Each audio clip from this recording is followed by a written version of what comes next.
রিলেশনগুলো যখন পুরনো হয়ে যায় তখন ঠিক এইরকম অজুহাত দেয়। আজকে ফোনে চার্জ নাই, ফোনটা সমস্যা দিচ্ছে, পরে কথা বলবো, চার্জ হলে কথা বলবো।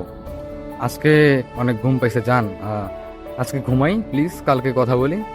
ব্যস্ত আছি, এখন কল দিও না, পরে কথা বলবো, আম্মু বাসায় আছে। আরে বাসায় মেহমান আসছে, ফোনটা হাতেই নিতে পারতেছি না। ও আরে, মানে ডাটা অন ছিল তো, ঘুমাই পড়ছিলাম, ওই জন্য হয়তো অনলাইনে দেখাইছে। মানে আমি অনলাইনে ছিলাম না। মানে অজুহাতের শেষ থাকবে না। অসুস্থ, মেডিকেলে যাচ্ছি, এখানে যাচ্ছি, সেখানে যাচ্ছি। মানে এক কথায় বলা গেলে আপনার সাথে যেন বেশি কথা বলতে না হয়, এইরকম। মানে আস্তে আস্তে দূরত্ব বাড়াবে যখন রিলেশন মানে একটু পুরনো হয়, বুঝছেন? প্রথম প্রথম তো অনেক কিছু, সেকেন্ডে সেকেন্ডে মেসেজ, খাইছো কি না, না খাইলে শরীর খারাপ করবে, হ্যান ত্যান, হাবি জাবি বহুত কিছু।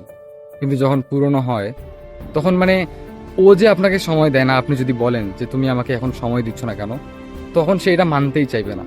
এরা এটাই বুঝাবে বারবার যে আপনি তাকে ইগনোর করতেছেন, মানে বারবার সে এটাই বুঝাবে যে আপনি তাকে ইগনোর করেন। সে কখনোই বলবে না যে সে আপনাকে ইগনোর করতেছে। আসলে মানুষ খুব স্বার্থপর, বুঝছেন? মানে ধরার আগে যা যা করার দরকার সব করবে, যখন আয়ত্তে নিয়ে আসতে পারবে, যখন ধরে ফেলবে, ঠিক তখনই ইগনোর করা শুরু করে। আবার আস্তে আস্তে হঠাৎ করে একদিন বলে ফেলে, দেখো তোমার সঙ্গে আমার রিলেশন করা মানে সম্ভব হয়ে উঠতেছে না, কন্টিনিউ করা সম্ভব হচ্ছে না, আমার ব্রেকআপ চাই। এইভাবে একদিন সব কিছু শেষ করে দিবে। একটু মিলিয়ে দেখবেন।